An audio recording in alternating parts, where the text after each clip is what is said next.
Thank you for staying with us. Welcome on the news end of the AM show. Now, some young men are using their music to push for a safer and more secure Kasoa.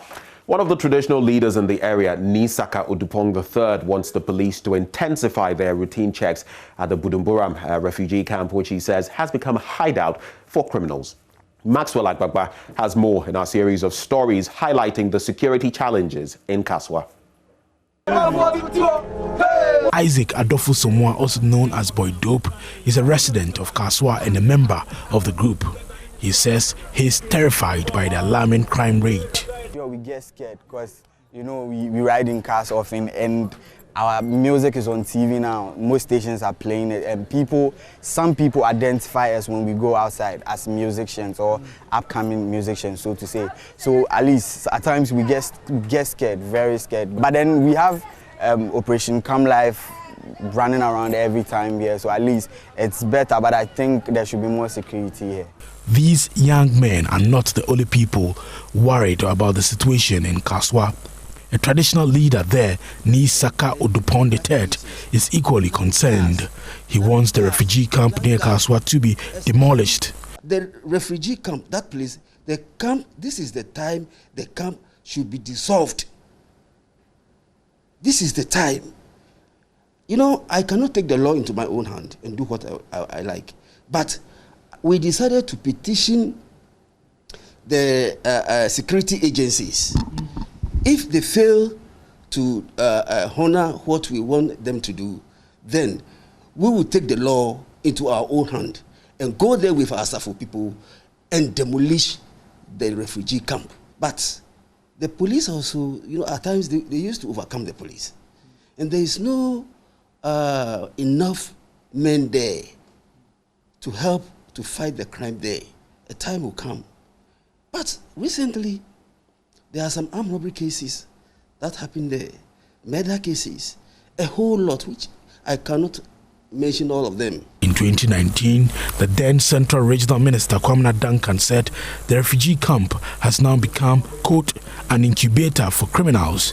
Nisaka Udupong III is appealing to the Inspector General of Police to increase police personnel in Kasoa.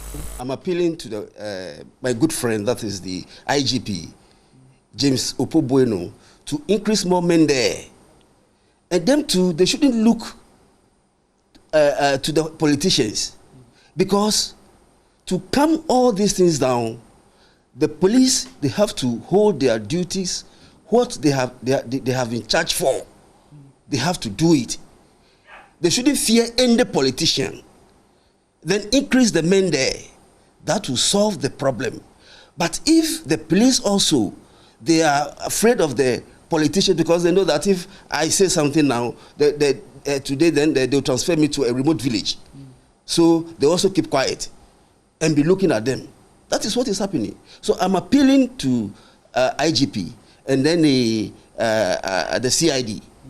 They should increase more people there, more men there, because at times the criminals, they overcome the police. The men there, there are not enough men there. Adip Sani is a security analyst.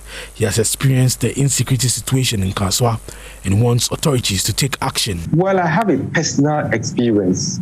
I remember I went for a weekend at Kasoa and thieves broke into the house, stole our personal effects. When I personally went to the police to report, they knew that address, apparently.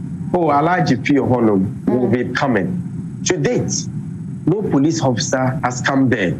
So this is indicative of the culture of impunity that is allowed to fester in the area, to the extent that I know of certain persons who are victims of crime, from serious crimes to lesser crimes, who don't even take the trouble to report to the police because they ask themselves, to what end? So that is also invariably motivating criminals to perpetrate crime. And this is hinged on a theory I always talk about, rational choice. Before someone perpetrates a crime, he's human, he's sane, he's able to juxtapose the risk factors against the reward factors. So if I'm a potential criminal and I feel that it's a free for all, if I perpetrate this crime, the probability that I'll be caught, I'll be held accountable is low. Obviously, I'll be motivated to perpetrate that crime.